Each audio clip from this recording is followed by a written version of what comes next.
Ouais, les gars, quand c'est bon, c'est bon. Chaque jour qu'on dort, on se réveille, on dit encore du nouveau dossier. Sheikh Omar donne son point de vue sur le décès de Dramane Ouattara en disant que Soro Guillaume est en bonne santé. Sujet du dimanche 29 mars 2026. Maintenant, bah oui, qui va arranger les choses. Tous les jours, décidément. Écoutez, hein. Pas tous les jours, mais bon. Attendons l'information d'abord. Ouais. L'information est suivante, c'est que le président Ouattara était en France récemment et j'avais dit qu'il était là pour des soins. Bon, il est rentré en Côte d'Ivoire. Eh bien, je vous annonce que il doit revenir. Alors, ce monsieur, c'est un ancien journaliste qui a travaillé au sein de la radio-télévision française RFI et Radio France Internationale. Maintenant, je crois qu'il ne travaille plus avec eux pour des raisons qu'il a expliquées à maintes reprises. Il avait dit pendant la campagne, c'est lui qui avait donné la liste des médecins qui avaient quitté Paris pour Abidjan et suivre Ouattara pendant la campagne présidentielle. Comment Ouattara était suivi par ces médecins-là.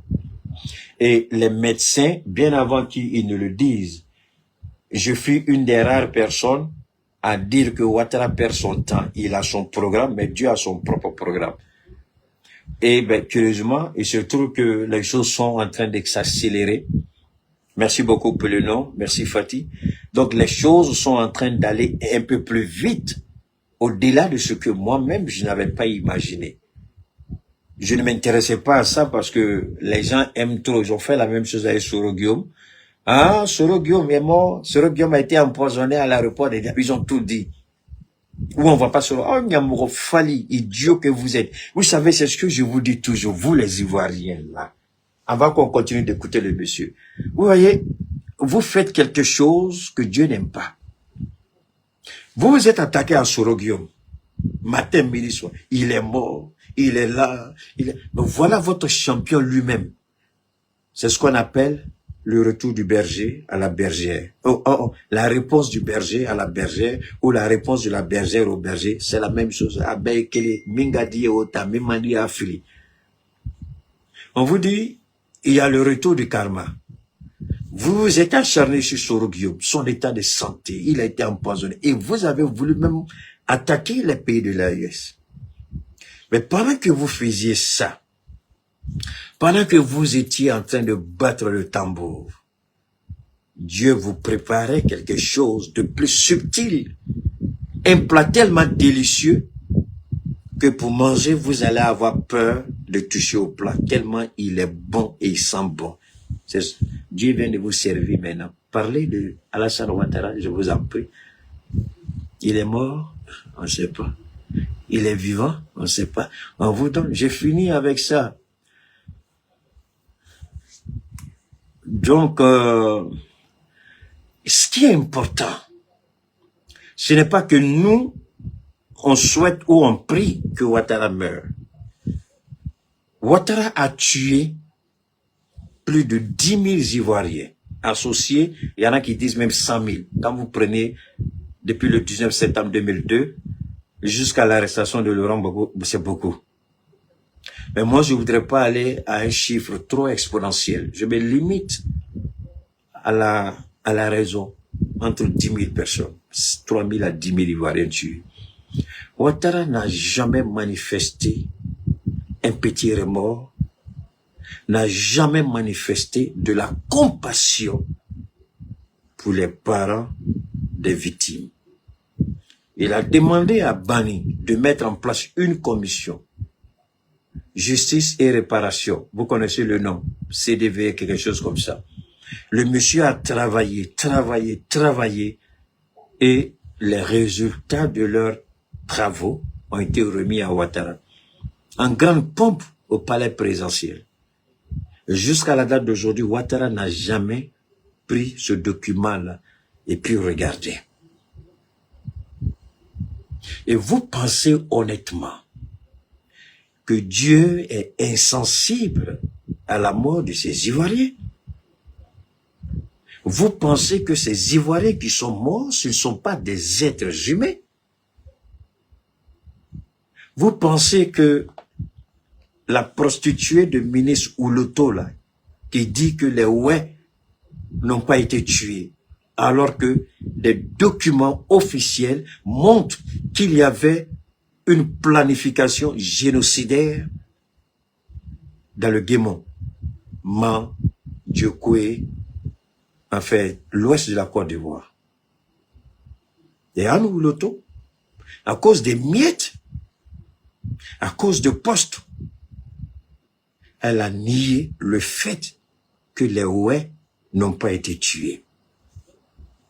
Ils ont été tués. Si les ouais n'ont pas été tués, pourquoi Ouremi ou bien Aurélie, là, le gars là, a été condamné à perpétuité? Le seul, curieusement, alors qu'il y avait des commandants de zone qui étaient là-bas, de qui il recevait les ordres. Ceux qui lui donnaient armes, munitions et informations n'ont jamais été inquiétés. Lui qui a exécuté, il était condamné à perpétuité. Amani ou bien amandé ou relie, quelque chose comme ça. Tuer était un plaisir pour lui. Massacrer était un art. Alors vous pensez que quelqu'un qui a fait ça va pas payer le prix? Évidemment, Ouattara va payer le prix. Ouattara va payer le prix. Merci à toi, Baba. Ouattara va payer le prix pour les crimes des Ivoiriens. Nous, on parle. Mais c'est Dieu qui déterminera le moment. Alors, là où se trouve Ouattara aujourd'hui, mais il y a quelque chose d'autre qu'on ne vous dit pas. Il y a une situation qui est en train de se préparer en Côte d'Ivoire. Je vous ai dit que j'ai peur. Une fois, je vous ai dit ça, je me rappelle très bien. Téné Brahima est celui qui veut infiltrer. Écoutez très bien ce que je suis en train de vous dire. Du côté de la Côte d'Ivoire, ça bouge pas. On devait être à 1 million de partages déjà. Téné Brahima est en train d'infiltrer, faire tout pour avoir toutes les informations en temps réel sur la situation d'Alassane Ouattara. Vous n'avez pas compris, j'ai répété. Téné Brahima est en train de faire tout, mains et pieds, pour avoir toutes les informations en temps réel sur l'état de santé de Ouattara. Alors posez-vous la question, pourquoi? Adama Bitogo va voir ses sorciers, ses génies, ses marabouts de tirer encore sur la corde pour ne pas que Ouattara s'en sorte. Parce qu'aujourd'hui, si Ouattara meurt dans ces conditions, la Côte d'Ivoire a un sérieux problème. Je répète. Moi, je ne souhaite pas qu'il meure maintenant. Pour la simple raison que la mort actuelle de Ouattara va causer plus de dégâts qu'on ne peut l'imaginer. Vous pensez que la succession institutionnelle en Côte d'Ivoire est une réalité? Détrompez-vous. Non. Ça ne marche pas et ça ne marchera pas. Parce qu'il y a 3 camps, pour ne pas dire 4, au sein du pouvoir en Côte d'Ivoire. Il y a le camp Ouattara, Dominique et ses fils, et son adultère de fils Téné Brahima a un pied dedans. Il y a le camp Téné Brahima, avec ses hommes de main. Il y a le camp Adama Bitogo, avec ses hommes de main. Et il y a le camp des Rourou qui sont là-bas. Donc aujourd'hui, cette guerre, c'est-à-dire les CCI, Bas-Congo, avec toutes les merdes là, il y a plein de gens au sein du RHDP qui veulent régler des comptes. Des gens qu'on a piégés, qui étaient des directeurs généraux, des directeurs commerciaux, des directeurs financiers, qui ont fait sortir de l'argent à la demande de Téné Brahima et qui ont été épinglés par les audits. Et Téné Brahima s'en sort propre, avec les mains propres. Et eux, ils sont accusés. Donc, il y a tellement de frustration, tellement de problèmes au sein du RHDP aujourd'hui. Si Ouattara casse la pipe, chacun a aussi ses éléments au sein des différentes forces armées en Côte d'Ivoire. La seule force de Téné Brahima, c'est que ceux qui sont logés à l'hôtel Sébreko, en haut, La colline, là, quand vous venez d'Atekoubé, là, vous connaissez Atekoubé, vous avez le plateau, là, l'hôtel Seboroko, c'est à votre droite, là, sur la corniche, un peu en haut, là. Pour ceux qui connaissent Abidjan comme je le connais, donc vous comprenez de quoi je parle. Les forces spéciales qui sont là-bas ne répondent qu'à Téné Brema et à Alassane Ouattara. C'est ça leur force. Et c'est eux les mieux équipés, les mieux formés. Voilà pourquoi je vous dis que ça fait peur. Parce qu'une fois que Téné Brema va les activer, c'est fini. Si l'armée veut sortir la tête, ils vont raser l'armée. Parce que l'armée elle-même n'a pas les moyens. Et la Côte d'Ivoire, on risque de se retrouver dans une guerre civile qui ne dit pas son nom. Parce que Téné Brema est plus criminel que vous ne pouvez l'imaginer. Je me pose la question s'il ne vit pas même du sang humain, tellement il est méchant. Alors donc, la mort de Ouattara, si c'est à confirmer, mais il n'est pas mort. Là, moi, je peux vous donner la certitude. Il n'est pas encore mort. Il va mourir, ça c'est sûr, mais il n'est pas encore mort. Il est dans un état critique. Parce que pendant la campagne, aujourd'hui, les docteurs se battent pour le maintenir en vie. Toutes les informations que je vous donne, c'est la même source d'information quand je donnais l'état de santé de Amadou Gon Coulibaly. On m'a insulté, on m'a injurié jusqu'à ce que j'avais prédit que j'aurais souhaité qu'il n'arrive jamais est arrivé. La même source d'information, c'est pas un être humain, il ne vit pas ici. Il est en haut. C'est le Dieu éternel. Le même qui m'a inspiré par rapport à Ahmed Bakayoko, quand j'ai dit à Ahmed, repens-toi, ce que tu fais, arrête, sinon tu vas suivre Gon Coulibaly.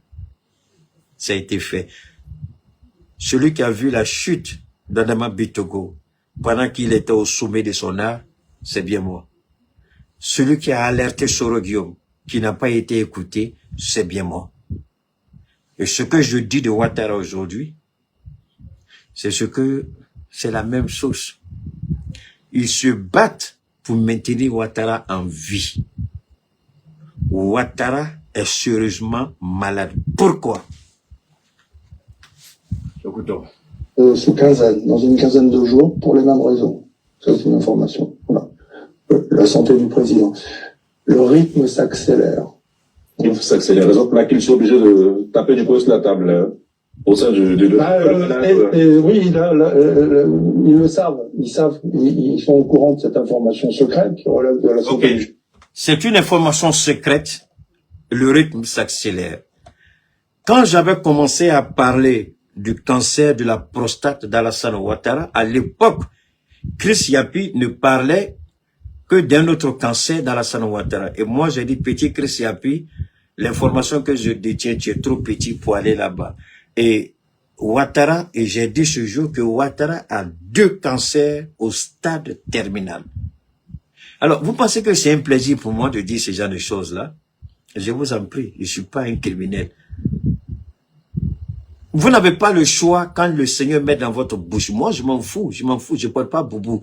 Je ne vais pas porter boubou pian. Je m'en fous d'aller m'arrêter devant des foulards, des boubous, ou c'est pas n'importe quoi. C'est pas mon truc. C'est ici, là, que Dieu m'a établi.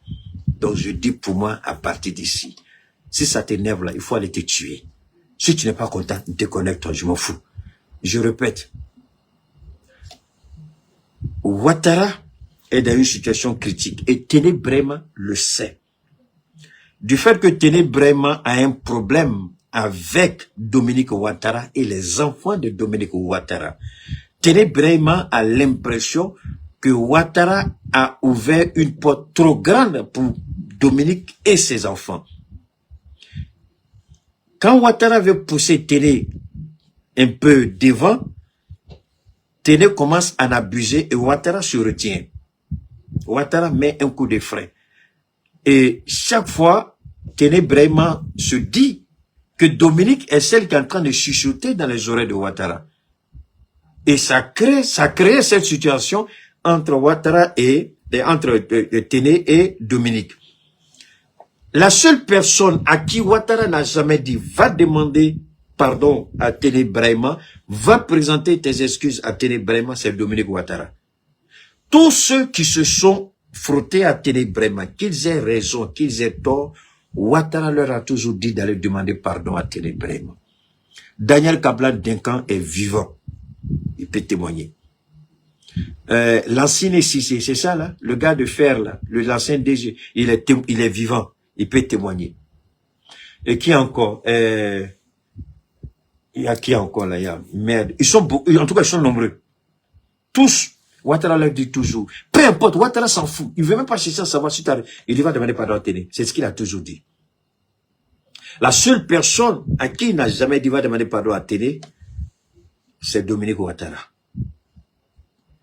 Parce qu'il sait de quoi elle est capable et il sait qu'elle a une part importante dans son accession au pouvoir.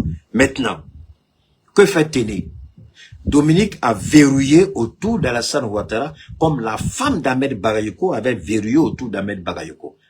Dominique a verrouillé, aucune information ne peut sortir. Ce qui fait que la maison où il est, c'est vrai qu'il va faire les examens à l'hôpital américain, mais tous les soins dont il a besoin, tous les instruments dont il a besoin pour faire les soins ont été installés dans sa maison. Tous les appareils que vous pouvez imaginer, dont on aura besoin pour le traiter, tous les appareils là sont chez lui. Et si vous croyez que Ouattara sera longé dans un lit dans l'hôpital des Américains, il peut aller faire visite, oui c'est vrai, mais coucher là-bas, là, à Tnaï, les images que vous voyez là, ce sont des montages inutiles et ridicules qui ne ressemblent même pas à grand-chose. La résidence là, personne ne rentre là-bas. La résidence, personne ne voit Ouattara, excepté les médecins quand ils doivent venir. Parce que Dominique a tout verrouillé. Et ça, tenez vraiment, il est dans tous ces états aujourd'hui. Vous savez, il y a une situation qui se passe en Côte d'Ivoire. Les Ivoiriens ne voient même pas ce qui se passe. Ils croient que le pays est gouverné. Le pays n'est pas gouverné. Parce que personne ne peut prendre une décision sans Ouattara. Et Ouattara n'est pas en mesure de prendre les décisions. Qu'est-ce que je vous ai dit la dernière fois? J'ai dit sa petite nièce, là, celle qui fait les va-et-vient avec un des, je sais pas si c'est Airbus ou Boeing. En tout cas, c'est elle qui fait va-et-vient les dossiers. Et Beugre Mambé, il n'est pas garçon pour ouvrir sa bouche pour parler tant que la petite fille là lui a pas dit faut parler. Voilà comment la Côte d'Ivoire est gouvernée. Et il n'y en a pas de vice-président. Hein. Le vice-président devrait être, pour le moment, il est là. Pourquoi il est là? Le temps que Téné Brahima passe quelques mois aux côtés de Beugre Mambé pour comprendre le mécanisme des protocoles. Dès qu'il comprendra mieux les mécanismes des protocoles qui sont totalement différents de ce qu'il a toujours vu et à la présidence et en tant que ministre d'État, ministre de la Défense, ici c'est un autre niveau. C'est pourquoi il a été nommé comme ministre délégué pour apprendre les mécanismes, pas pour traiter les dossiers. Ça, c'est un faux problème. Il a besoin de s'acclimater. Et du jour au lendemain, vous allez voir le même Patrick Hachi, président de l'Assemblée nationale, il va se lever pour dire les députés RHDP demandent au président Ouattara de nommer Téné Brahima comme vice-président. C'est ce que Bitogo devait faire quand il allait prendre la place de Soroguim. Ce que j'avais annoncé, et que Soumaoro est venu avant. J'ai dit, vous vous fatiguez. Soumaoro là, c'est pas ce que Dieu m'a montré. Dieu m'a montré Bitogo. Soumaoro là, c'est dans quelques temps, il va partir. Et est-ce que Soumaoro n'est pas parti? Il est parti. Bitogo n'est pas venu, il est venu. Mais Bitogo, malheureusement, quand il est venu, idiot qu'il est, puisqu'il avait des contrats et en Côte d'Ivoire et dans certains pays, il a commencé à exagérer, voler n'importe comment, et jusqu'à croire qu'il peut aller s'asseoir à la place de Ouattara. Et c'est ça, c'est l'erreur qu'il a commise, et c'est ce qui a causé la disgrâce dont il est objet aujourd'hui. Et Patrick Hachi, pardon, il a bien appris. Et Patrick Hachi est prêt à proposer Téné Brahima au président Ouattara, au nom des députés RHDP, pour qu'il soit le vice-président. Sinon, Ouattara est sérieusement malade. Je peux vous rassurer, il n'est pas encore mort, mais il est sérieusement malade, son cas est inquiétant. Parce que il a exagéré. Je vous ai dit aussi une chose, Ouattara ne devait pas, logiquement, Ouattara n'était pas celui qui devait faire cette campagne-là. Mais Ouattara a été pris dans son propre piège. Téné Brahima n'était pas formé pour ça. Et ça, on a vu la frustration. Parce que tout le monde s'attendait que ce soit Téné Brahima qu'il allait choisir. Puisque les noms commençaient à circuler. Et vu qu'il n'a pas fait ça, et il est venu. Mais, le calcul de Ouattara, il n'a pas fait un mauvais calcul. Soyons honnêtes, même si je suis pas d'accord avec lui, il n'a pas fait un mauvais calcul. Téné Brahima venait, il allait perdre. Donc Ouattara a préféré lui-même aller à ces élections-là, gagner, prendre du temps, se reposer, se reconstituer, mettre en place les institutions rapidement, peut-être 1 an, 2 ans maximum, 2 ans et demi, au plus grand maximum, il va se retirer et laisser Téné Brahima monter. C'est ça le plan de Ouattara. Le plan de la succession constitutionnelle sans violer la Constitution. Parce qu'aujourd'hui, telle que la Constitution, on peut ne pas être d'accord avec la Constitution ivoirienne, mais telle qu'elle est présentée aujourd'hui, si Téné Brahima est nommé vice-président, on peut ne pas être d'accord avec Ouattara, mais c'est la Constitution. On peut rien faire pour ça. Jusqu'à ce que la Constitution change, nommer Téné Brahima, il n'a pas violé la loi. Nommer Téné Brahima, il n'a pas contredit la Constitution. Voilà. C'est là les Ivoiriens doivent faire beaucoup attention à ce qui se passe parce que cette situation de Ouattara et pourquoi moi j'en parle parce que c'est une situation qui tous les calculs de Ouattara sont en train d'être faussés. Je répète, tous les calculs de Ouattara sont en train d'être faussés. Donc ça veut dire que toutes les prédictions, toutes les choses, en tout cas, comme il a prévu, il semble que les choses échappent à Ouattara. Et tous se rendent compte d'une évidence. Tu peux doubler tout le monde, mais tu peux jamais doubler Dieu. Il semble qu'ils sont en train d'apprendre quelque chose avec Dieu. Mais donnons-leur le temps de bien apprendre ce qu'ils sont en train d'apprendre. Parce que tôt ou tard, on sera au courant. On va savoir ce qui se fait. Ce que moi je peux vous dire, pour être honnête et sincère, il n'y a pas, comment on appelle ça, Ouattara n'est pas mort, Ouattara est bel et bien vivant, mais il est dans un état critique. Il est hospitalisé, ça c'est sûr. Il suit des traitements, ça c'est clair. Mais en tout cas, il n'est pas en bon état. Il n'est pas en état de gouverner correctement la Côte d'Ivoire. Même si il finit son traitement, ou du moins même si il va mieux qu'il rentre sur Abidjan, on le verra peut-être que pendant les conseils des ministres, si encore il peut le faire. Mais c'est sa nièce qui va traiter tous les dossiers avec le directeur de cabinet. D'accord? Parce que en Côte d'Ivoire, le Premier ministre n'a jamais travaillé comme il se devait. Ouattara n'a jamais laissé certains dossiers entre les mains d'un Premier ministre. Même pas Soro. Même pas Soro.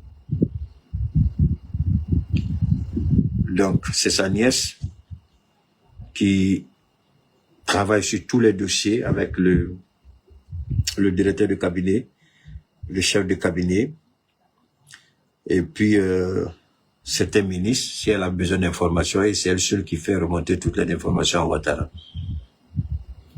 Bon, comment les choses vont se passer par la suite, on ne sait pas, prions Dieu. Chacun a son petit problème, nous prions Dieu que les choses se passent bien. D'accord? Alors, maintenant, on vient en Iran. Évidemment, de temps en temps, on va faire un petit truc en Côte d'Ivoire. Merci pour tous ceux qui apprécient. J'ai vu plein de commentaires, des belles choses sur ce que je porte. Merci infiniment. Comme je vous l'ai dit, je suis en train d'essayer de constituer un peu, si je peux, avoir ma propre ligne vestimentaire. Voilà, bon ben là c'est quand vous vous apprêtez, vous allez en Chine, vous discutez avec les gens en Chine, vous voyez comment vous pouvez comment vous pouvez être partenaire avec tel, et puis ensuite vous venez vous ouvrir votre propre ligne. Il y a plein de choses. C'est pas forcément ces genres de choses, mais je crois que les Chinois ils ont tellement de beaux motifs pour rendre vraiment impeccable. Surtout avec nos pains là aussi, les gens, bon, c'est en réflexion, j'ai pas encore fini de réfléchir, je suis en train de porter pour voir ce que ça donne. Voilà. Alors, comment un pays soumis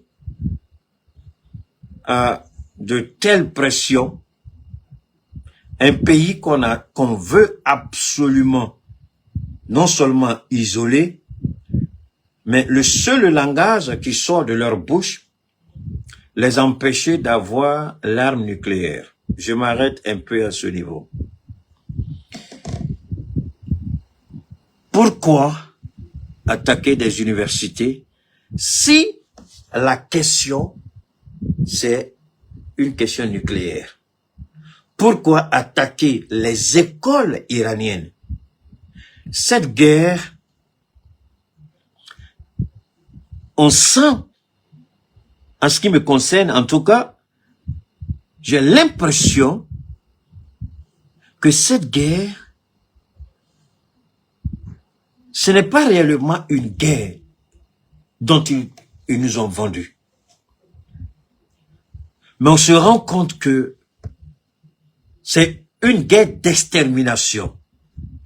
Parce que souvent, vous entendez Trump dire, et lui, il fait des déclarations qui peuvent le condamner demain devant une cour de justice. Et les Américains disent que ces propos, ce sont des propos qui condamnent.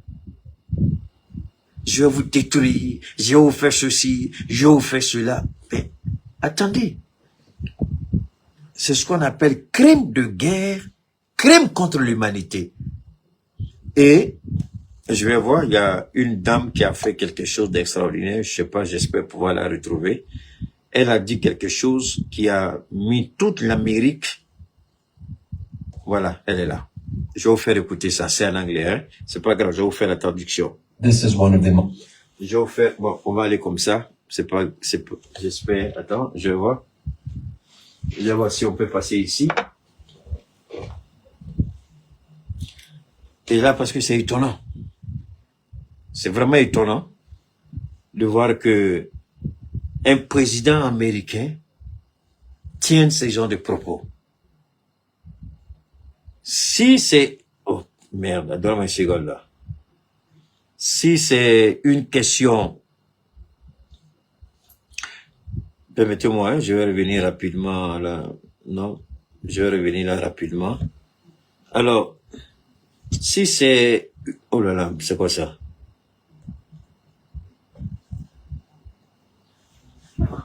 C'est pas vrai. Donne-moi une seconde, je suis en train de me... Voilà. Non, oh, c'est pas vrai. Donne-moi une seconde.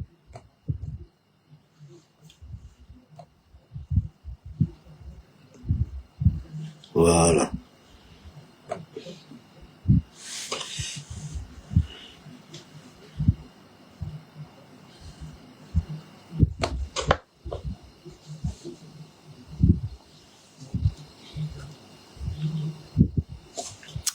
C'est pas vrai. Donne-moi une seconde. Je vais prendre ici. Je vais prendre là.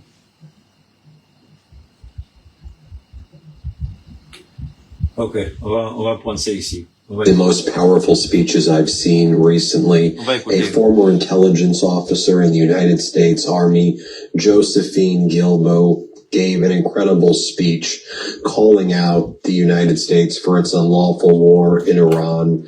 She described the definition of terrorism and described how the United States loitering over Iran and attacking elementary schools like the one in Minab that killed 165 little girls, while Pete Hegseth and Donald Trump brag about raining death from above, is the definition of terrorism. And she applies her. Ici, il parle d'une ancienne, elle est capitaine. Je crois elle a été capitaine dans l'armée américaine. Et elle est en train d'expliquer ce que c'est qu'un État terroriste. Et en expliquant ce que c'est qu'un État terroriste, elle pointe du doigt l'administration américaine comme étant un État terroriste. On va écouter. Maintenant, elle va expliquer. On va écouter et puis on va avancer. Experience as a former intelligence officer, holding assignments with the DIA, the ODNI, the NSA, her work as a counterterrorism officer in the U.S. Army. Je vais avancer un peu vite là. Flailing, and ultimately our troops are the around right now. It's not too late to Voilà, on va écouter maintenant. This officer at the DIA, the ODNI, NSA, and DHS. And of course, as an intelligence officer in the Army. I've held a top secret clearance with a polygraph, just to give you an idea of my access and experience when it comes to these assignments. One of my many duties along the way has been counterterrorism. Alors, d'abord, elle explique la fonction qu'elle a occupée, ce qu'elle faisait. Au niveau du renseignement, il y a des niveaux. Il y a des niveaux. Si vous n'avez pas atteint ces niveaux-là, il y a des informations qu'on ne vous donne pas, ou il y a des informations auxquelles vous n'avez pas accès. Voilà. Mais ici, ce qui est intéressant, elle plante le décor de façon claire, de façon intelligente. Salut à toi, Clemcia. Et elle montre la responsabilité des États-Unis dans l'assassinat des civils iraniens. Elle montre la responsabilité et elle qualifie cela de terrorisme, de crime de guerre, de crime contre l'humanité. Vous savez, après cette guerre, je ne sais pas, comme certains Américains sont trop suffisants. J'espère que après le mandat de Trump, comme il aime beaucoup voyager dans le Moyen-Orient, j'espère que lors d'un de ses voyages, qu'on aille lui mettre le grappin là-dessus. Parce que ce qu'ils ont fait, ce qu'ils sont en train de faire, est-ce que vous savez que il y a des images dont on n'a même pas accès? C'est l'Iran, je pense que c'est maintenant que l'Iran, les jeunes accueils iraniens, ils ont beaucoup piraté les caméras de rue en Israël pour montrer l'impact des frappes des missiles iraniens en Israël. Quand vous dites que vous ne devez pas avoir une arme nucléaire et que vous-même, vous avez une arme nucléaire, il y a un problème. Vous dites à quelqu'un, nous ne voulons pas que vous ayez une arme nucléaire. Et vous dites à la personne, on sait où se trouve votre site nucléaire. Et vous bombardez ce site. À supposer que vous ayez raison. À supposer que vos frappes touchent la cible et qu'il y ait des fuites de radioactivité. Vous voyez, cette guerre, elle n'a rien d'une guerre conventionnelle. Vous avez l'impression qu'il y a une haine, il y a une jalousie, il y a une méchanceté, laquelle je ne sais pas. Ensuite, c'est eux, hein. On a frappé 20 000 sites. On a neutralisé l'armée iranienne. Il n'y a plus de ceci, il n'y a plus de cela. Tout le monde dit d'accord. Mais si vous avez tout frappé, vous avez neutralisé tout. Maintenant, la question qu'on se pose, pourquoi vous attaquez maintenant les centres de recherche islamiques, les universités, les écoles de formation? Vous avez attaqué, comment on appelle ça, ils ont leur centrale énergétique pour la distribution de courant, ils ont attaqué là-bas.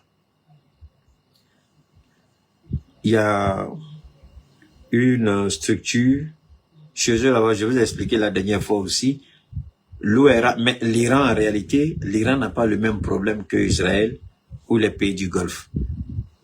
Dans ces pays-là, c'est la mer qu'on transforme, on nettoie la mer, on dessaline la mer pour la rendre buvable.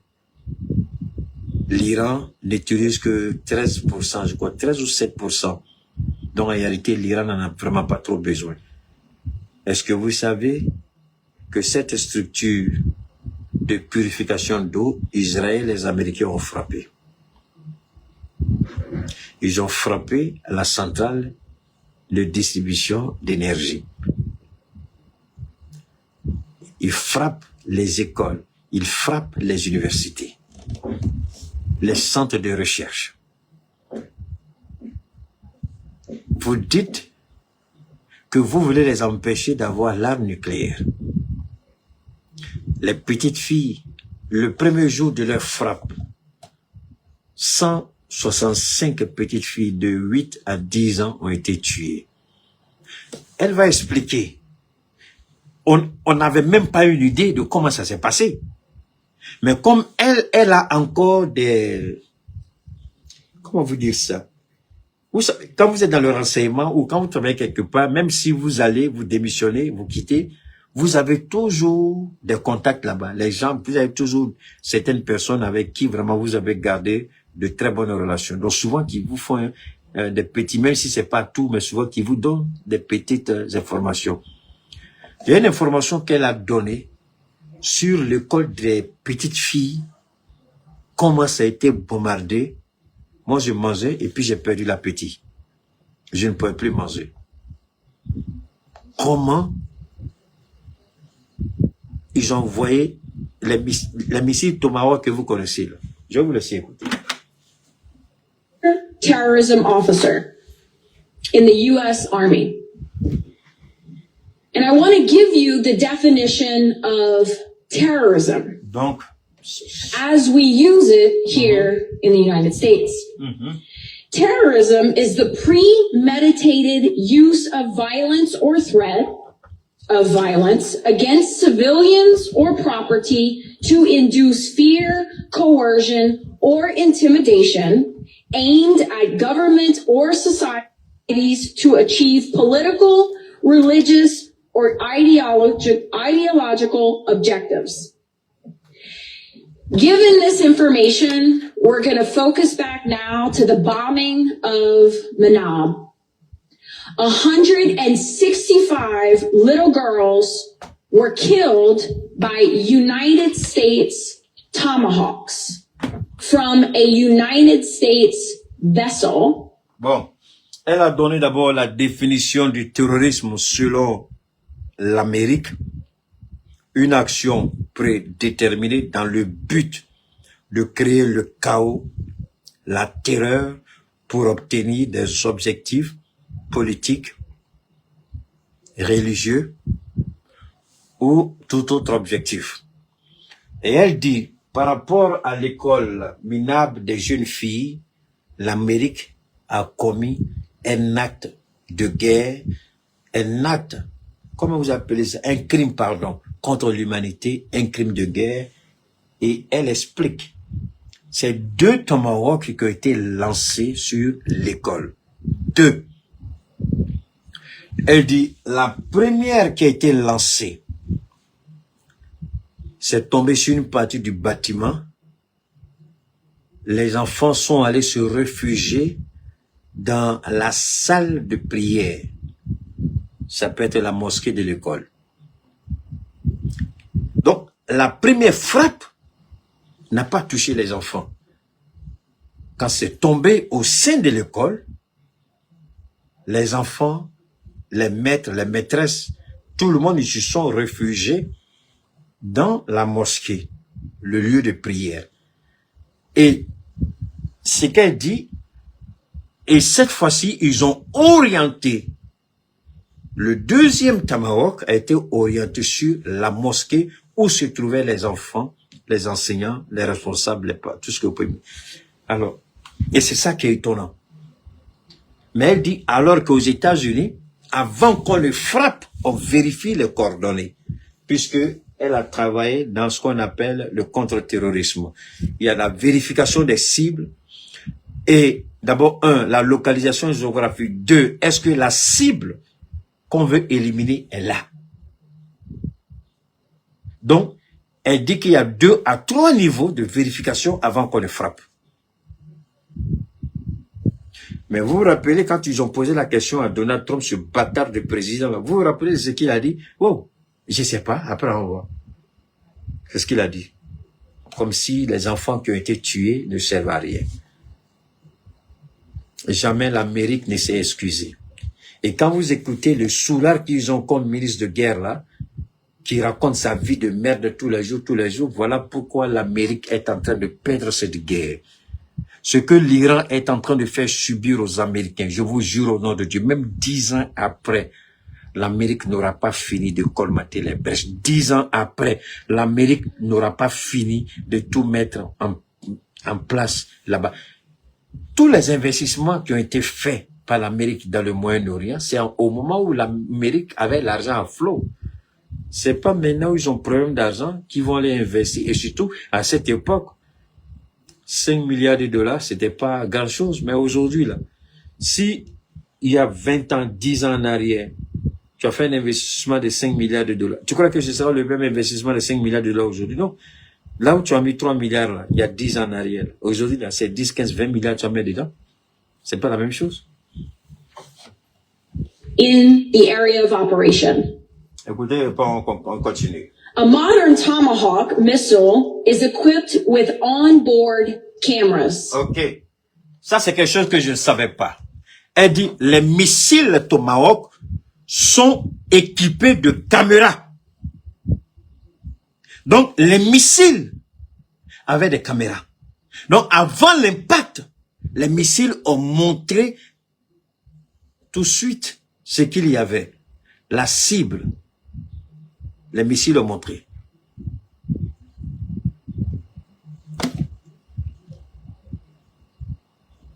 Je ne savais pas. Je ne savais pas.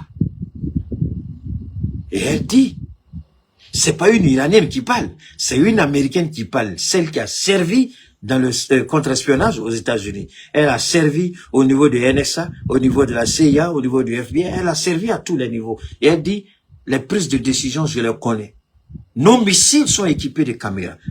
Et les missiles transmettent directement les images au centre de commande. Donc, ils savaient que c'était des enfants. Mais ils ont donné l'ordre. Le missile pouvait dévier. Ils ne l'ont pas fait. Donc, ils ont volontairement tué ces petits enfants, ces petites filles de 8 à 10 ans. Il faut exterminer la race.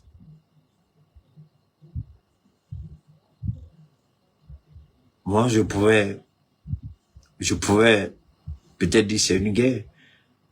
Mais quand j'ai écouté cette dame, je vous jure, la seule chose qui est venue en tête, un Américain n'a qu'à se trouver devant moi, je vais le dépêcher. C'est la seule chose qui m'est venue en tête. Un Américain en face de moi, je le poignarde. On fait pas ça.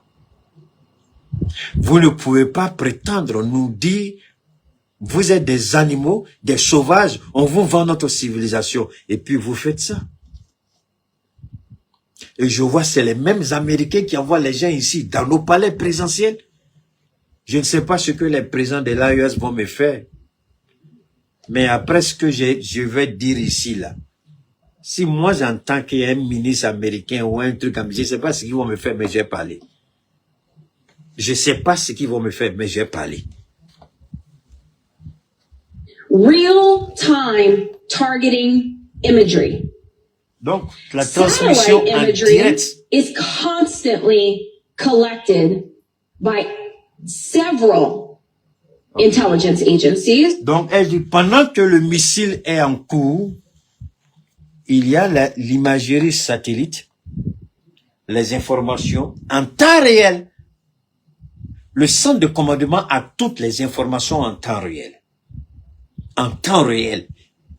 Ce que l'Amérique est en train de faire en Iran, Je vous en prie, tous ceux qui se taisent, vous êtes tous coupables de votre mutisme et Dieu va vous demander des comptes. Moi, je m'en fous qui vous êtes. Je ne cherche même pas à savoir qui vous êtes.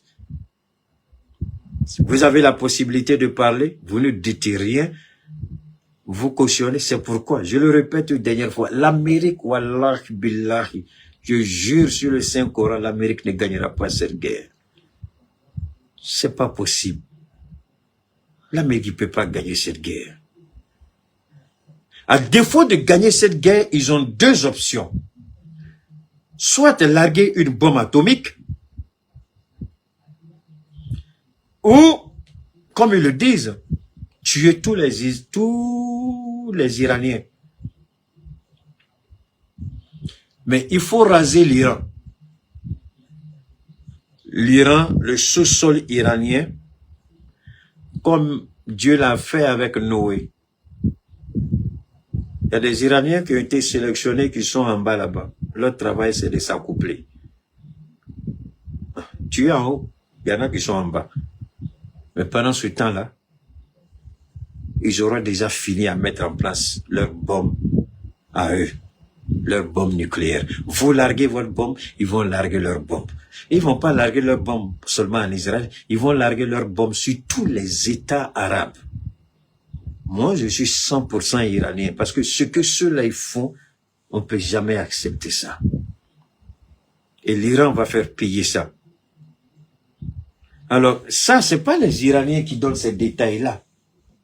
C'est une ancienne du renseignement américain qui parle.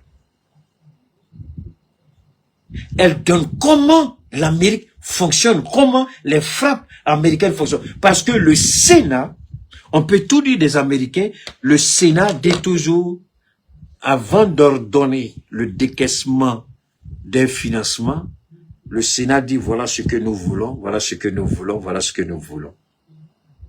Donc, vos missiles là, tels que vous les présentez, ce sont des missiles très dangereux. Mais, on voudrait que le missile, avant l'impact, puisse transmettre les images. Et c'est ce qu'elle est en train d'expliquer ici. Et les missiles transmettent les images en temps réel. Donc l'Amérique avait la possibilité de dire, attention, la cible, c'est une erreur. La première frappe, ils ont vu que c'était une école de jeunes filles. Parce que les images satellitaires ont prouvé, et la caméra embarquée du missile aussi a prouvé. Mais malgré ça, après la première frappe, ils ont envoyé quelques instants après une deuxième frappe. Et cette fois-ci, là exactement où les gens sont. Donc, la caméra le missile qui tombait a vu le mouvement. Des gens qui quittaient les salles de classe vers la mosquée. Et maintenant, ils ont orienté les coordonnées, ils ont orienté maintenant le missile vers la mosquée pour tuer les petits enfants. C'est fait de façon volontaire, de façon intentionnelle. Oh, Nyamoukodé, fils de capote au percé, tous les bâtards présidents européens, Nyamoukodé. C'est vous qui avez dit que Vladimir Poutine a enlevé les enfants pendant la guerre en Ukraine, non? Et ici, on ne vous a pas entendu, bâtards que vous êtes, vous tous, Nyamoukodé que vous êtes. Donc, vous n'avez pas demandé à la CPI, là, d'envoyer un mandat contre Donald Trump, ou contre son secrétaire à la guerre. Parce que là, ce sont les Américains même qui exposent les Américains ici. Ça, c'est pas la Russie. Ça, c'est pas l'Iran. Ça, c'est pas l'Afrique. C'est une Américaine qui a servi dans le renseignement américain, qui connaît les protocoles de frappe. Et elle est en train de donner les protocoles, comment ça fonctionne. Donc, ils auraient pu éviter le carnage de ces jeunes filles. 165 petites filles. 165. De 8 à 10 ans.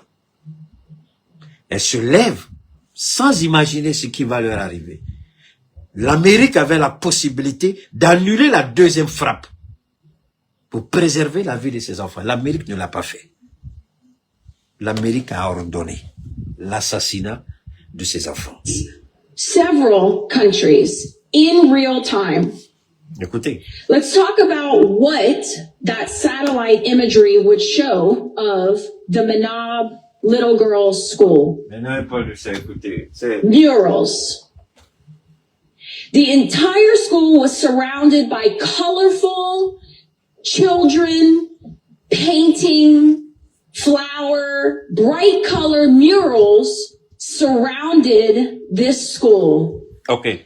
And it was, without a doubt, Je vais m'arrêter là. C'est-à-dire, bon, je m'informe en même temps que vous parce que j'estime que c'est important que je partage ça avec vous. Elle dit, l'école des jeunes filles, on a mis des dessins partout. Vous pouvez voir ça. Si vous voulez, après le direct, vous rentrez dans Google, vous dites Minab, Girls School, Iran. Vous allez voir, c'est tellement détruit, mais vous allez voir aussi l'école avant la destruction. Vous allez voir, et ce sont les images qui sont là.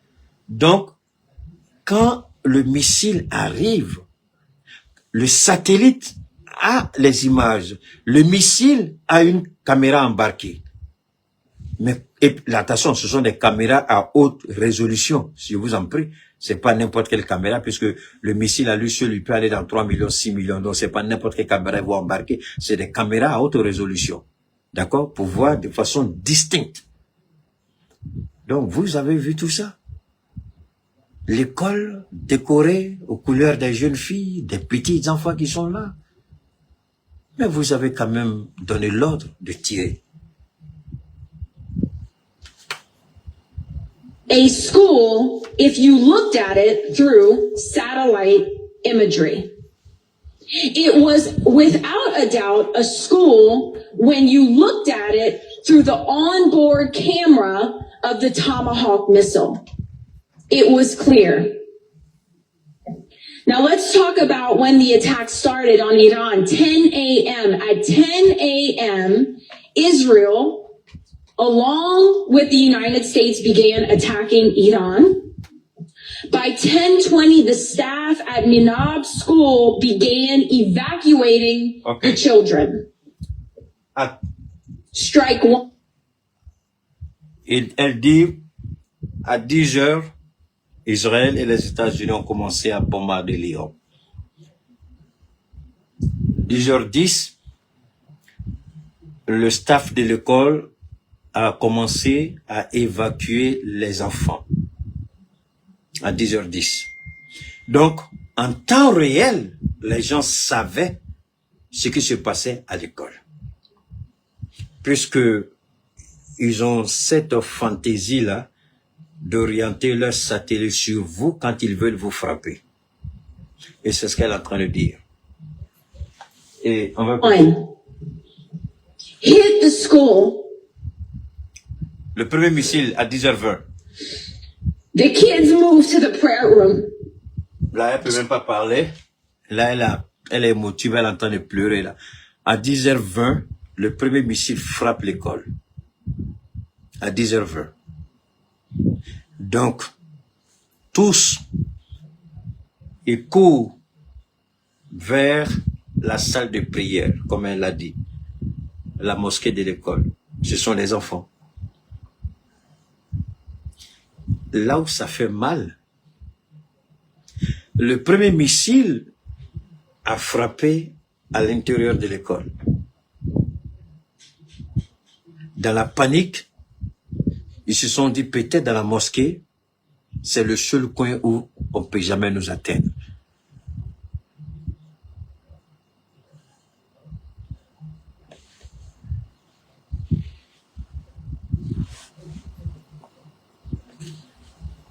Strike two hit the prayer room. 163 kids dead. Strike three hit nearby. Je savais même pas. Donc, le premier Tomahawk frappe à l'école. Le deuxième Tomahawk frappe la mosquée de l'école. Le troisième Tomahawk frappe autour de l'école. 3 missiles Tomahawk. Je crois que c'est 6 millions de dollars, donc à peu près 18 millions de dollars. Ils ont largué sur une cible civile, une école de jeunes filles. Je sais pas, Tomahawk, j'ai dit 6 millions, ça peut être plus que ça, hein. Je peux me tromper. Le premier missile a une caméra embarquée. On savait que c'était une école.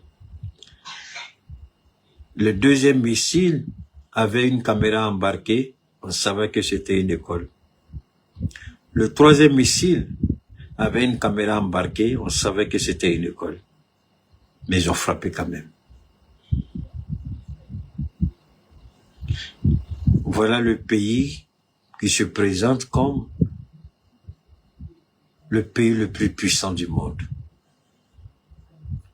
Vous allez monter vos muscles sur une école de jeunes filles, vous lancez 3 tomahawks.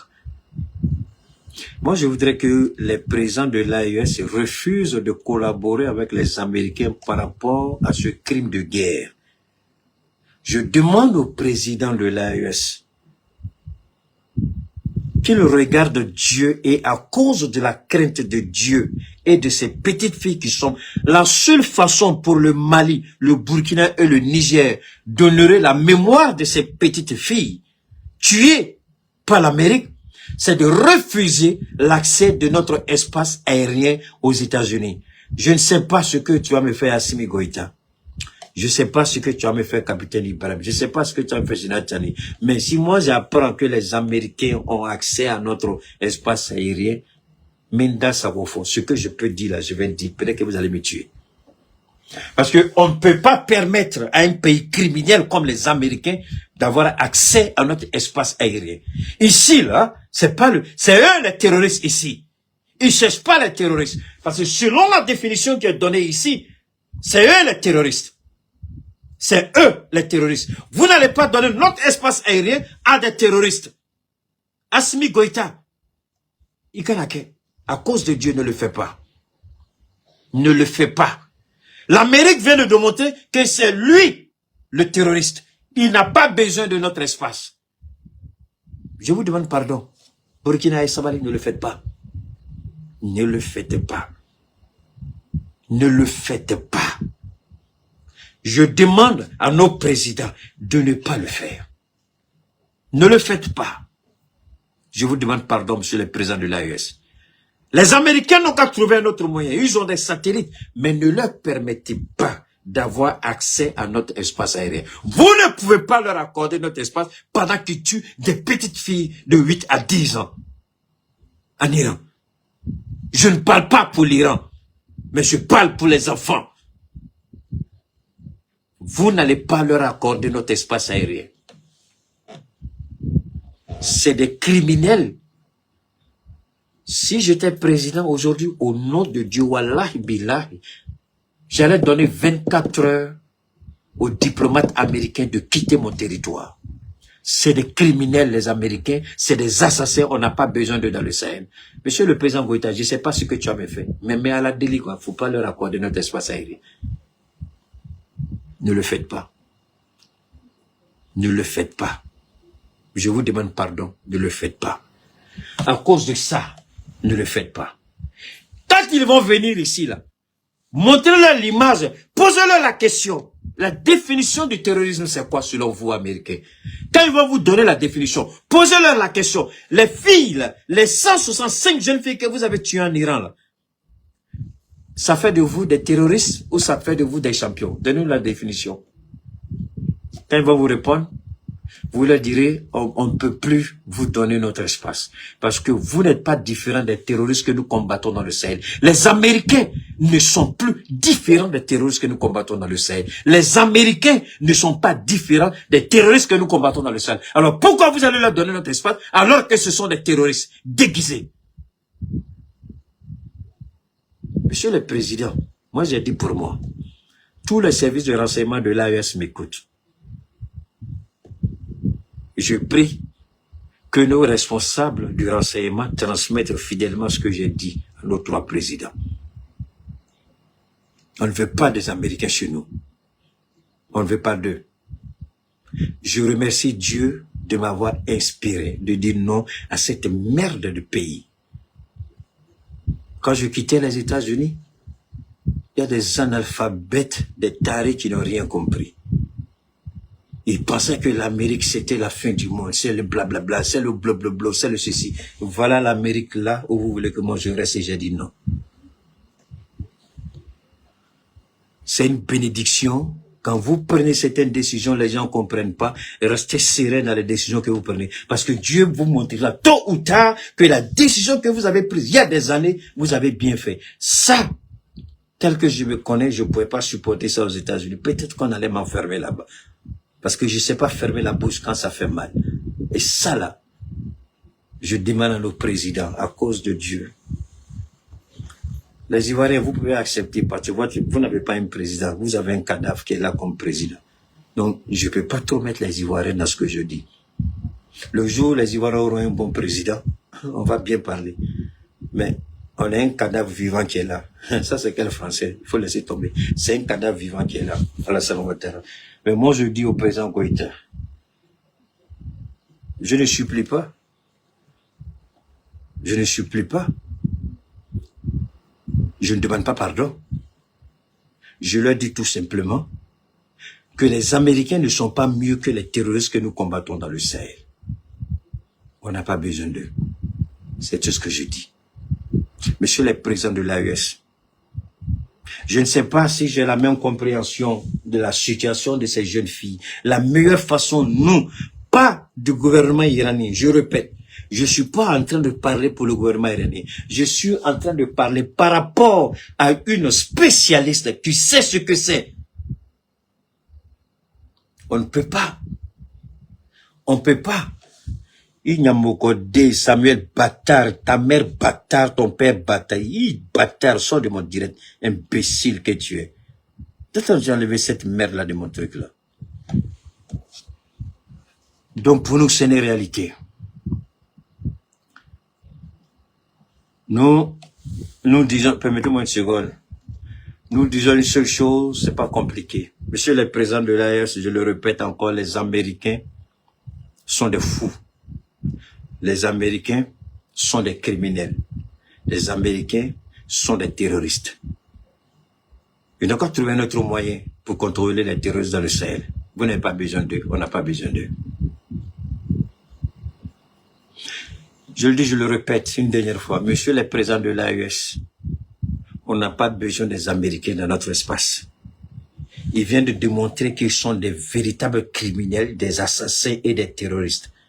Selon la définition qu'eux-mêmes ils donnent du terrorisme, il a été prouvé à travers ce qu'ils ont fait en Iran qu'ils sont eux terroristes. Alors vous n'allez pas demander à un voleur de venir chez vous et attraper d'autres voleurs. Quels voleurs ils vont attraper pour vous? S'ils sont terroristes, quels terroristes ils vont attaquer dans le Sahel? Quels terroristes ils vont tuer dans le Sahel?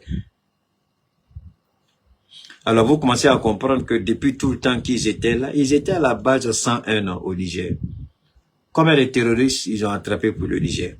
Au contraire, c'est Bazoum qui libérait les terroristes que l'armée nigérienne arrivait à arrêter. Au prix de combien de militaires tués? Et ensuite, Bazoum se cachait dans le noir et puis libérait les mêmes terroristes qui ont été arrêtés par des soldats nigériens au prix de leur vie.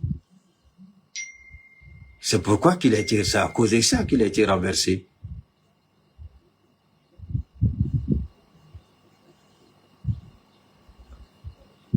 Donc, pour nous c'est clair, les Américains sont des terroristes. C'est pas moi qui le dis, ce sont les actes qui montrent qu'ils sont terroristes. Et nous n'avons pas besoin d'eux. Ça, il faut que ce soit clair pour nous tous. Maintenant, que se passe-t-il avec Israël? Israël. Alors, on vient. On a compris ici, on va venir en Israël. Hey, Israël, pop. Alors, ce n'est pas tout, hein. Les Américains, vous voyez les drones Shahed ici, là? J'espère que tout le monde voit. Hein? YouTube, vous voyez, Facebook, vous voyez aussi, non? Voilà les drones Shahed. Mais en réalité, ce ne sont pas les drones Shahed de l'Iran. Les Américains ont copié les drones iraniens et ont essayé de les utiliser contre l'Iran. C'est pourquoi, si vous vous rappelez, l'Iran a commencé à dire à certains États, attention, attention, ce n'est pas nous qui avons frappé là-bas. Ce n'est pas nous qui avons fait ça. Vous vous rappelez le site Diego Garcia qui a été frappé par un missile. L'Iran a dit, ce n'est pas nous. Si c'est nous, on va dire que c'est nous. L'Iran dit, ce n'est pas nous. Mais qui a fait alors? Israël. Donc, ils ont copié les drones Shahed iraniens et ils les utilisent contre des pays du Golfe, même en Turquie. Si vous vous rappelez, au début de la guerre, il y avait eu des frappes en Turquie. L'Iran a dit, c'est pas nous. Et la Turquie a compris tout de suite que c'était Israël qui avait fait. Donc, à défaut de combattre l'Iran, à défaut d'égaler la puissance de feu iranienne, à défaut d'égaler le génie militaire de l'Iran, donc ils essaient de reproduire. Bon, enfin ça, tout le monde sait déjà qu'ils savent que l'Iran utilise ça beaucoup. Donc faire la copie de ça, là, il y a longtemps, ils étaient prêts. Mais ils pensaient que tout l'arsenal iranien se limitait à ça. Donc, Fatah 1, Fatah 2, Fatah 3, hein, les bombes à sous-munitions, ces bombes qui portent 2, 3, 4 tonnes, ils sont dépassés. C'est des choses auxquelles ils ne s'attenaient pas. Et aujourd'hui, à l'heure où je vous parle, Israël, Tel Aviv est un fantôme, est une ville fantôme. Tel Aviv a été détruit, si je peux me permettre sans exagérer, entre 60 et 70%. Et tout ce qu'il y avait là-bas comme industrie, oh là là, que ce soit, ils ont tellement frappé les Iraniens que vous savez même plus ce qu'ils n'ont pas frappé. Et ce qui est intéressant avec l'Iran, l'Iran a donné un dernier délai. Ça, c'était hier lundi. Quand Israël et les États-Unis ont commencé à attaquer les universités en Iran, pendant le week-end, les Iraniens ont dit aux Américains, on vous laisse jusqu'à lundi. Si vous ne retenez pas Israël, nous allons frapper toutes les universités américaines et non américaines dans le Golfe. On va frapper toutes les écoles dans le Golfe. Mais aujourd'hui, tout le monde se pose une seule question. Qu'est-ce qui n'a pas marché? Quel est le mauvais calcul qu'on a fait? Comment on n'a pas compris ça? Vous n'avez pas compris parce que vous étiez arrogant. Vous n'avez pas vu venir parce que vous étiez arrogant. Vous avez la grande gueule, vous étiez arrogant pour vous. Vous êtes au-dessus des autres. On a détruit, pendant qu'ils disaient tous les jours, on a détruit l'Iran. On a affaibli l'Iran. L'Iran c'est ceci, l'Iran c'est cela. Mais j'ai assisté à un sénateur américain hier qui disait, il dit, mais Trump, il vit dans un fantasme, il vit dans un rêve. Et vous vous rappelez que je vous ai dit que le Pentagone faisait des montages de vidéos séquences, des vidéos séquentielles.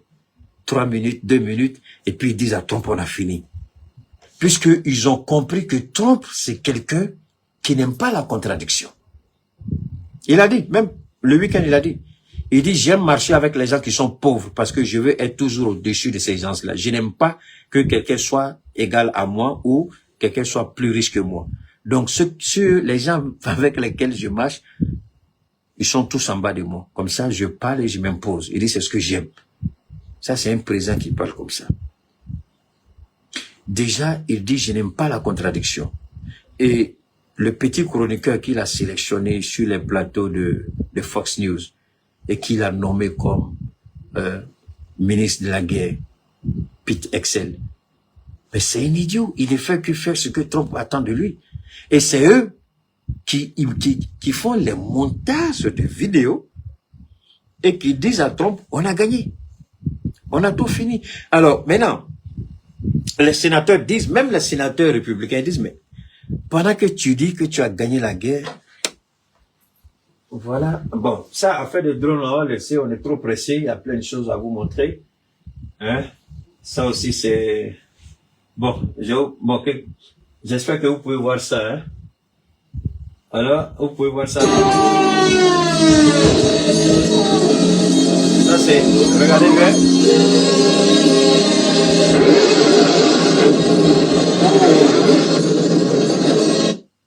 Vous avez vu là? Ok, regardez encore. On va regarder encore.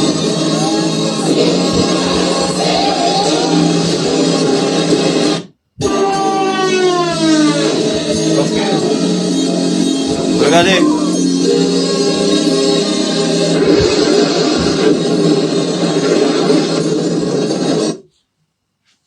Un pays que vous avez détruit, un pays que vous avez affaibli, un pays qui n'a plus rien, c'est ce pays-là qui fait ça en Israël. Alors, le week-end, comme je vous l'avais dit la dernière fois, tout ce qu'on appelle centre de commandement à Tel Aviv, Iran a tout balayé. Tout, sans exception.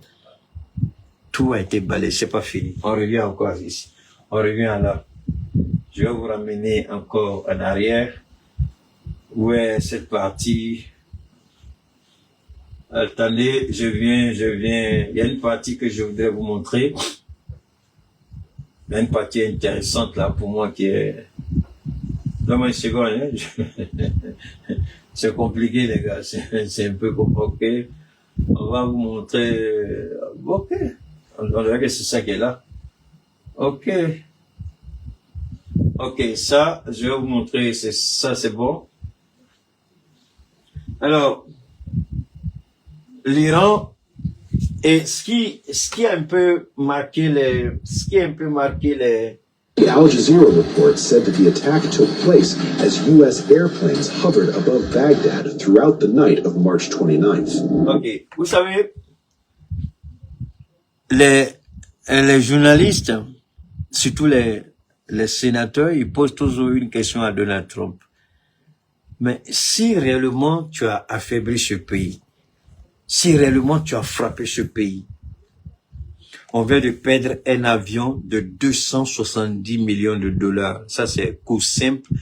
Mais quand vous ajoutez la personnalisation avec tous les autres instruments, ça remonte à 500 millions de dollars. Et Trump, pendant que Trump faisait sa conférence de presse, c'est ça qui a été fantastique avec l'Iran.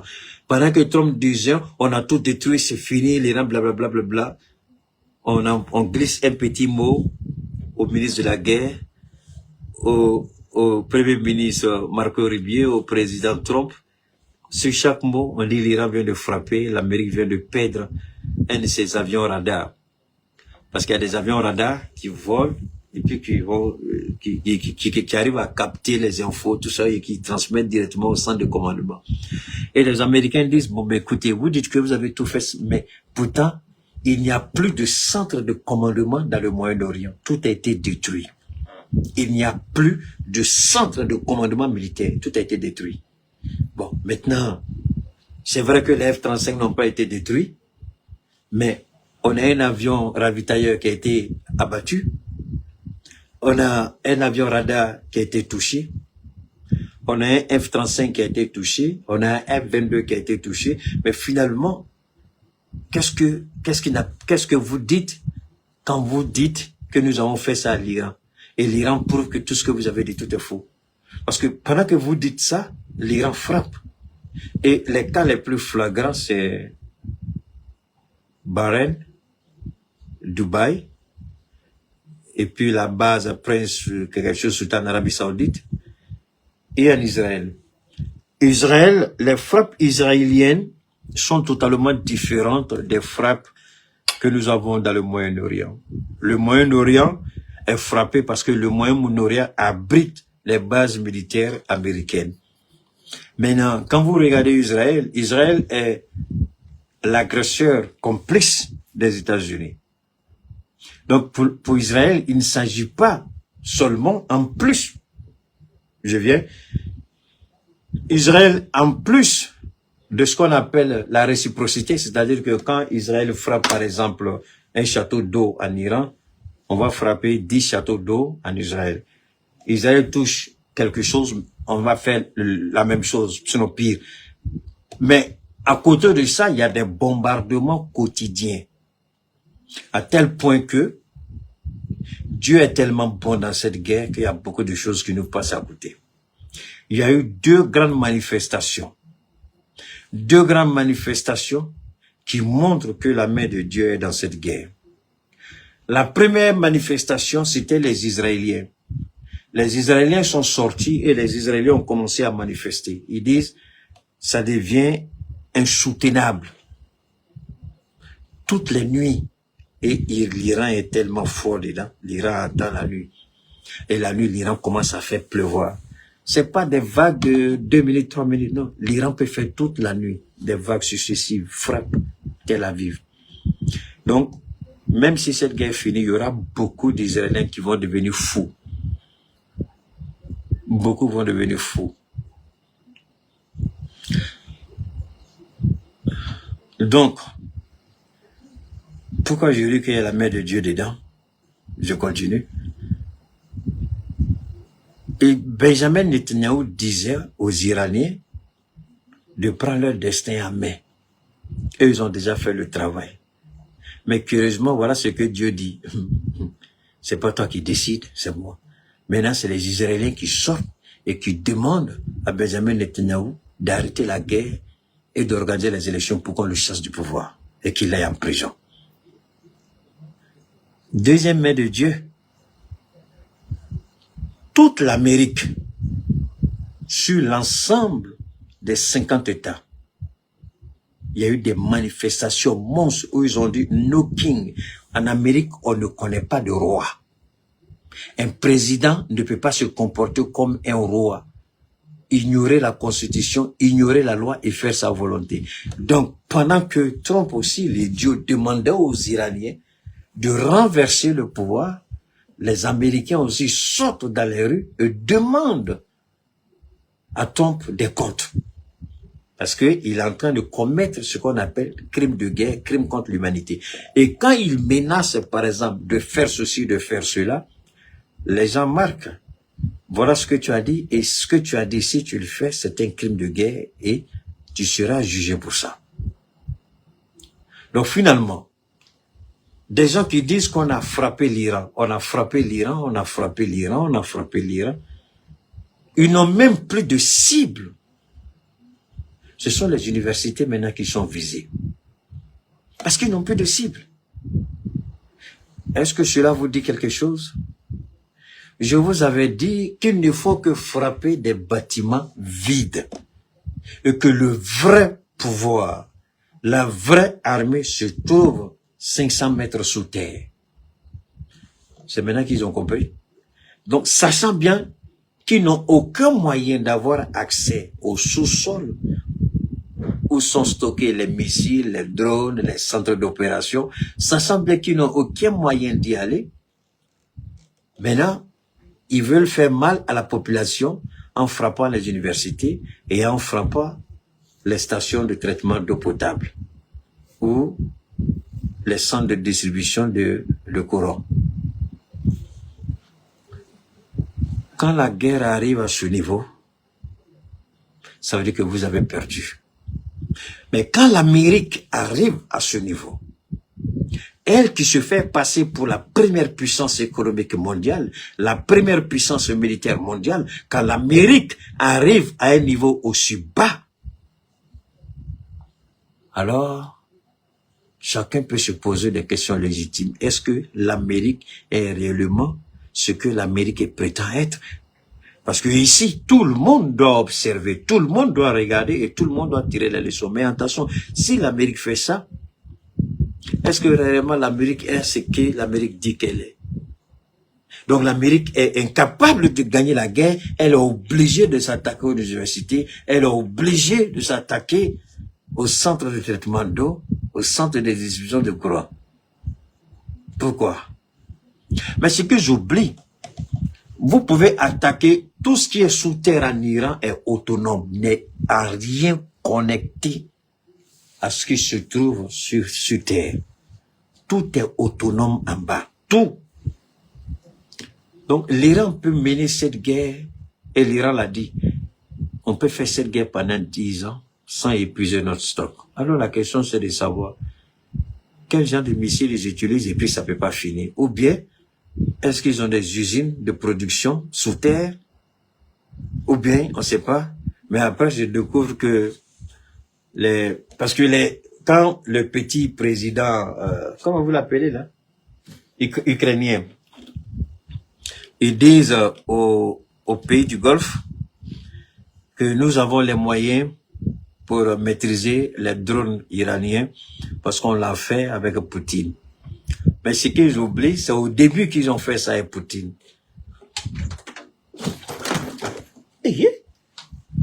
Donc, aujourd'hui, par exemple, aujourd'hui, comment vous appelez ce pays-là, en Ukraine? Aujourd'hui, en Ukraine, je ne parle pas du début de la guerre, mais aujourd'hui, en Ukraine, les drones russes arrivent à abattre correctement leurs cibles. Parce que les drones russes il y a des systèmes qui sont embarqués qui permettent de brouiller comment on appelle ça, les systèmes GPS, en fait, qui brouillent, mais en tout cas, ils arrivent à frapper. Alors, les gens se sont posé la question, on dit, mais attendez, les Iraniens, les drones qu'ils utilisent aujourd'hui sont plus performants. C'est vrai qu'ils ont vendu le brevet du Shahed à la Russie, mais la Russie l'a modifié, l'a adapté et l'a rendu plus puissante, plus efficace. Alors, maintenant, question. Est-ce que les Américains sont prêts à reconnaître leur défaite? Non. Est-ce que les Américains pourront ouvrir le détroit? Mais les Iraniens disent, on comprend pas. Le détroit n'a jamais été fermé, et c'est vrai. Les pays amis passent, leurs bateaux passent, les bateaux de l'Inde passent, les bateaux de la Chine passent. Il y a, je crois, il y a l'Espagne, et puis il y a un bateau qui a quitté, comment on appelle ça, un bateau cubain. Avant de commencer l'émission, j'ai vu qu'il y a un bateau cubain qui est arrivé à Cuba, à Havane, c'est ça, leur capitale c'est Havane, voilà, à la Havane. Donc il y a un bateau qui est arrivé, ils étaient très contents parce que c'était le seul bateau qu'ils attendaient, je crois depuis longtemps. Bon, le bateau est arrivé avec plein de choses, quoi, je crois les hydrocarbures, tout ça. Mais ils ont dit non, c'est les bateaux des Américains qui ne passent pas. Donc ce qui fait que l'Europe a compris le jeu. Donc l'Europe qui devait s'associer aux États-Unis pour attaquer l'Iran, l'Europe maintenant négocie doucement, en toute discrétion, avec le ministre de l'économie et des finances iranien et avec les gardiens de la révolution. C'est chaque pays, c'est pas l'Union européenne, c'est chaque pays. L'Espagne l'a fait. Je crois que Macron aussi était sur le point de le faire. Mais qu'est-ce que l'Union, je peux dire pas l'Union européenne, qu'est-ce que les pays européens ont dit? Ils ont dit, nous sommes prêts à accompagner les navires, mais sous la bannière des Nations Unies. Nous ne sommes pas prêts à aller sous la bannière des États-Unis et d'Israël. Parce que cette guerre, elle n'aurait jamais dû avoir lieu. Vous êtes en pleine négociation et vous attaquez. Et donc, et Trump, maintenant, il sait qu'il est serré. Il est coincé. Qu'est-ce qu'il fait? Il envoie des colons. Attendez, Trump, je vais vous montrer par A plus B comment Trump négocie et comment l'issue de cette guerre que j'avais déjà prédit dès les premiers instants quand j'ai commencé à parler de cette guerre. Je vous ai dit, Trump n'a pas honte. S'il voit qu'il ne trouve pas gain de cause, il va se lever seul pour dire à ses bateaux, à ses trucs, ils n'ont qu'à rentrer. Que lui, c'est pas sa guerre. Et il est sur le point de faire ça. Il est fatigué parce que les informations sont en train de sortir. Il y a des gens qui sont bien infiltrés au sein de la Maison Blanche, qui sont bien infiltrés au sein de, comment on appelle ça, au sein du Pentagone, des gens qui ont des informations et des gens qui savent. Aujourd'hui, Trump il a la main ici. Il est bloqué.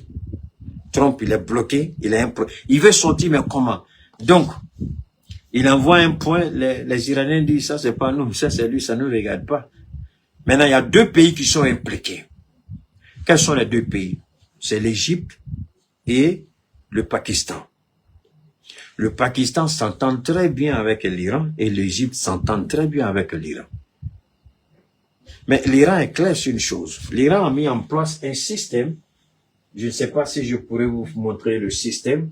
L'Iran a mis en place un système de comment on appelle ça? Normalement, je cherche le visage du gars. Si je peux retrouver son visage. Ok, bon, dans tous les cas, c'est compliqué, hein. Oh, les Américains, bon. Oh là là là là, bon, c'est pas grave. L'Iran a mis en place un système de paiement de 2 millions de dollars par bateau. Mais le paiement se fait en yuan, la monnaie chinoise. Et l'Iran dit désormais, l'Iran a le total contrôle sur le détroit. Tout bateau qui passe désormais va payer. Les gens, ils n'ont pas de problème, hein. Ils sont prêts à payer. Et l'Iran a mis même le mécanisme en place. Comment le paiement doit se faire? Tout a été mis en place. Et certains bateaux ont commencé à payer. L'Iran dit celui qui ne paye pas, il passe pas. Maintenant, pourquoi le Pakistan et l'Égypte? Parce que en fait, cette guerre est en train d'attaquer le monde entier. Le monde entier. Faut pas en se blaguer. Nous tous, nous sommes, nous déjà ici, ils ont augmenté au Mali ici, je sais pas, le diesel c'est presque 1000 francs le litre aujourd'hui au Mali. Presque 1000 francs. Ils ont augmenté depuis le samedi à dimanche au Mali. Ils ont déjà augmenté le diesel. L'essence c'est la même chose, l'essence aussi a été augmentée. Donc forcément, nous tous on va payer cette guerre-là. Tu es d'accord, tu n'es pas d'accord, chacun est en train de payer cette guerre. Et cette guerre, c'est l'Iran seul qui fait payer le monde entier aujourd'hui. C'est pourquoi je vous disais la dernière fois, l'Amérique a la grande gueule, mais l'Amérique n'a plus de cartes. C'est l'Iran qui a toutes les cartes. Et vous écoutez les idiots américains, on a les cartes, on peut détruire. Mais tu peux détruire quoi? Ce que tu vois, tu sais que tu détruis. Ce que tu vois pas, tu as détruit comment? C'est là l'idiotie des Américains. Parce que là, vous attendez, mais can you hear yourself? Tu as détruit quoi? Si c'est les bâtiments administratifs là, vous avez tout détruit. Mais pourtant, la guerre interdit ça. Dans les conventions. Mais vous êtes attaqué à tout. Vous êtes allé même jusqu'à tuer le leader, tuer les dirigeants du pays. Alors que tout ça, c'est interdit. Voilà deux pays voyous, deux nations voyous, deux États criminels, deux États terroristes, Israël et les États-Unis, qui ne respectent aucune loi internationale, qui pensent que leur loi, leur volonté, d'ailleurs même, s'ils respectent aussi les lois de leur pays, mais ils se mettent même au-dessus même des lois de leur propre pays. Et c'est leur volonté qui fait loi chez eux. Il y a une journaliste qui a demandé à Trump, est-ce que tu as une limite? Il dit c'est sa conscience qui a sa limite. C'est pas la constitution, mais sa conscience. Alors que toi, tu es un voleur. Tu es un violeur de petites filles. Est-ce que toi, tu as une conscience? Un violeur d'enfants, qui va nous parler de conscience. De quelle conscience? Le deuxième acolyte criminel et assassin, Benjamin Netanyahu, c'est un voleur. Il a été attrapé, corruption, manipulation, vol. Il a été jugé, condamné, reconnu coupable. Maintenant, lui-même, il écrit une lettre de pardon, il la voit au président. Le président a refusé de signer la lettre de pardon. Donc lui, c'est un prisonnier en sursis. Trump était mort en sursis. Benjamin Netanyahu était un prisonnier en sursis. Tous les deux ont un problème. Et c'est les deux idiots qui se sont trouvés face à un État qu'ils ont asphyxié depuis toujours. Qui a dit, bon, trop c'est trop. Aujourd'hui, je vais montrer pendant toutes ces années-là, ce que vous m'avez fait subir aujourd'hui, je vais vous montrer les leçons que j'ai retenues. Et moi, pourquoi j'adore l'Iran ici? Parce que l'Iran vient de démonter une fois de plus à la face du monde. Personne ne doit se laisser manipuler. Personne ne doit se laisser marcher dessus. À un moment donné, les gens vont croire qu'ils ont toutes les cartes en main. Ils vont vous manipuler. Ils vont vous menacer. Ils vont vous faire du chantage. Mais pendant ce temps, que chacun se contrôle, que chacun se construise. Parce que si l'Iran s'était laissé aller, parce qu'ils ont fait des prédictions en disant, avec les sanctions, l'Iran ne peut pas produire plus de 2000 missiles. L'Iran n'a pas plus de 1000 missiles. Donc, en fonction des sanctions, Ils ont tiré eux-mêmes leurs propres conclusions. En disant que l'Iran ne peut pas, l'Iran ne peut pas. Mais ils n'avaient aucune idée que l'Iran travaillait sous terre. Ils n'avaient aucune idée que l'Iran s'organisait. Ils n'avaient aucune idée que l'Iran anticipait à une guerre qui est inévitable. Et eux, ils ont passé pendant tout ce temps, ils ont passé à avoir la grande gueule, la grande gueule, la grande gueule, la grande gueule et la grande gueule. Pendant ce temps, l'Iran s'organisait, l'Iran se préparait et puis l'Iran attendait. Et aujourd'hui, l'homme qui se trouve à la tête de l'Iran, Dieu lui-même, dans sa bonté infinie, ne va pas condamner le guide iranien. Et attendez, puisque les gens savaient très bien que quand ils ont regardé la procédure de succession, celui qui est plus proche de prendre le pouvoir après Ali Khamenei, c'était le fils. Parce qu'il était bien impliqué dans le système, il était bien rodé, il connaissait les mécanismes, et puis il était bien avancé dans tout le système. Donc qu'est-ce qu'ils ont fait? Lui devait être tué en même temps que son père, sa femme, sa fille. Ils étaient tous là-bas. Donc, c'est de justesse qu'il a échappé. J'ai dit, mais c'est de justesse. Maintenant, quand on dit qu'il a été blessé, et puis des gens disent qu'il n'a pas été blessé, c'est faux, il a été blessé. Bon, quelle est la nature de la gravité, là, je ne sais pas, mais je ne crois pas qu'il soit grièvement ou bien gravement blessé. Mais il a échappé. Comment il était, c'est Dieu qui l'a sauvé, personne ne peut expliquer. Mais il a vu les bombes s'abattre sur son père, sa mère, sa fille, sa femme, sa sœur, son beau-frère et les responsables du gouvernement. Il les a vus périr sous les bombes. C'est sa mère qui a subi plus le martyre parce que elle, après les bombardements, les blessures étaient telles que, je crois que c'est 2 ou 3 jours après, elle est morte après tant de souffrance. Donc le gars, il a vu tout ça. Il a vu sa mère dans l'agonie jusqu'à la mort. Il a vu son père, il a même dit, quand il a regardé le corps de son papa, je crois qu'il a dit une expression là qui a touché tout le monde. Je crois qu'il y a une partie de son père, on dirait que son père n'a jamais été tué. Il dit, quand tu regardes il dit, c'est ça qui a renforcé sa foi. Parce que quand il a vu le corps de son papa, ça devait être déchiqueté. On vous envoie des tomahawks. Il dit, mais quand tu regardes le corps du monsieur, on dirait qu'il n'a rien reçu. On dirait quelqu'un qui dort. Et c'est ça qui a renforcé sa foi. Alors donc, aujourd'hui, c'est ce monsieur-là qui a le pouvoir à main. Ils ont essayé de le piéger en disant, il est blessé, en disant, il n'existe pas, en disant, il est... Mais les gens savent très bien que c'est pour le pousser à sortir et puis essayer de l'abattre. Il a compris. Parce que lui aussi, il s'est juré, tant qu'ils n'ont pas tué Benjamin Netanyahu, ils n'ont pas tué Donald Trump ou un des enfants de Donald Trump, ou son ministre de la guerre, là. En tout cas, tous ceux qui sont expliqués, ils vont pas les louper. Ils vont pas les louper. Vous pouvez, allez demander, le gars, là. Le gars sur qui c'est l'Iran même qui avait lancé la fatwa, non? Sur Salman Rushdie, c'est ça? L'écrivain britannique, là. Qui a menti sur le prophète. Il a demandé pardon, tous ces autres là. On dit non, la fatwa a été déjà lancée. Après des années, il a été liquidé. Un jour, au moins, il a oublié qu'il n'y a rien. Il a oublié qu'il n'est pas suivi. Pap, ils l'ont tué. Ils vont descendre Trump. Vous savez pourquoi Trump pour le tuer, ce sera facile? Parce que Trump, c'est un vicieux. Il aime les femmes. Bien qu'il soit marié, il c'est un pervers. Il aime les femmes, les petites filles. Même jusqu'aujourd'hui, à la date d'aujourd'hui. Il aime les femmes. Mélanie, elle n'a pas le choix. Elle est obligée d'être avec lui parce que elle est venue d'un pays pauvre. Elle a épousé, ils ont eu un enfant. Elle a tout ce qu'elle veut. Elle a la vie qu'elle ne pouvait jamais avoir. Donc, elle ferme les yeux, elle s'en fiche. Sinon, Dieu sait qu'il y a des moments où les échos, on les a eu, où elle voulait partir, mais elle est restée. Elle a tout ce qu'il y a un accord entre eux, elle reste. Mais Trump, c'est un djoula, du coup, il peut pas arrêter. C'est là que l'Iran va l'éliminer. Parce que l'Iran est en train d'étudier, tous les points faibles de tous ceux qui ont enclenché cette guerre. Et vous savez, l'Iran, c'est un État calme.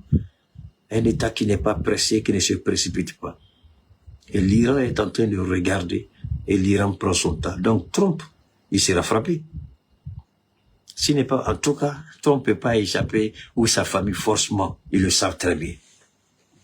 Son chef de guerre, là, son ministre, là, il connaît. Il n'est pas pressé. Benjamin Netanyahu ne peut pas sortir son visage. Pour sortir aujourd'hui en Israël, il faut des garçons. Parce qu'Israël aujourd'hui, c'est une ville fantôme. Ils ont tout détruit. Et je vais conclure avec ça. Benjamin a eu le courage, ils ont même eu le courage de dire que l'Iran veut attaquer la ville sainte de Jérusalem. L'Iran a attaqué des sites non loin de Jérusalem. Et c'est en voulant intercepter un missile que le missile est tombé non loin, je crois. Je ne sais pas si c'est la mosquée ou le temple, mais en tout cas, il y a les débris qui sont tombés quelque part non loin, à Jérusalem. Et ils disent que l'Iran a visé Jérusalem. Mais l'Iran a la latitude de viser Jérusalem. Et ils ont tué. Si vous n'avez pas eu pitié de tuer des petites filles dans une mosquée, dans leur école, pourquoi l'Iran va s'empêcher de bombarder ce que vous appelez votre ville sainte? Et jugez-moi, mais moi je ne suis pas dedans. Même si l'Iran veut bombarder Jérusalem, je dirais l'Iran n'a qu'à bombarder Jérusalem. Parce que Jérusalem, ce sont des tas de pierres. Le sens, c'est ça qu'il faut regarder. Si Israël avait le sens de Jérusalem, si Israël avait la crainte de Dieu et que Israël reconnaissait Jérusalem comme une ville sainte, ce que Israël a fait, Israël n'allait jamais le faire. Ils n'allaient jamais le faire. Jérusalem, là, c'est un tas de pierres. Personne n'ira au paradis parce que tu as dormi dans Jérusalem. Tu iras au paradis parce que Dieu t'a demandé de faire ce qu'il exige de toi. Ce n'est pas parce que tu vis à Jérusalem ou tu dors à la Mecque. C'est ton comportement, ton caractère, ta façon. C'est ce que Dieu regarde. Il s'en fout de là où tu dors. Parce que c'est ton cœur qui regarde. Il a toujours dit. C'est le cœur qui regarde. Donc, si bombarder Jérusalem peut permettre de laver un des péchés d'Israël, que Jérusalem soit bombardée. Moi, je n'ai pas de problème avec. Parce que vous respectez des gens, vous respectez des valeurs, mais pendant ce temps, ils détruisent tout chez vous. Il n'y a pas de retenue, il n'y a pas de contrôle. Est-ce que Jérusalem vaut mieux que la vie de ces jeunes filles-là qui ont été tuées, sacrifiées par Israël? Non. Pour donner la valeur à Jérusalem, ce sont les hommes. Si vous tuez les hommes-là, qui va aller prier Dieu à Jérusalem?